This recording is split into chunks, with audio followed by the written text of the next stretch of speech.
शुमाली वज़ीरिस्तान के इलाके बोया में सिक्योरिटी फोर्सेज का ऑपरेशन फायरिंग के तबादले में 5 एहलकार शहीद, 4 दहशतगर्द हलाक हुए।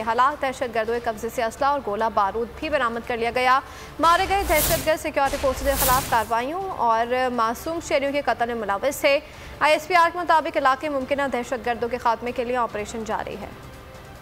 शुमाली वज़ीरिस्तान के इलाके बोया में सिक्योरिटी फोर्सेज का ऑपरेशन फायरिंग के तबादले में 5 एहलकार शहीद, 4 दहशतगर्द हलाक हुए। दहशतगर्दों के कब्जे से असला और गोला बारूद भी बरामद कर लिया गया। मारे गए दहशतगर्द सिक्योरिटी फोर्सेज के खिलाफ कार्रवाइयों और मासूम शहरियों के कत्ल में मुलव्वस थे। ISPR के मुताबिक इलाके मुमकिन दहशतगर्दों के खात्मे के लिए ऑपरेशन जारी है।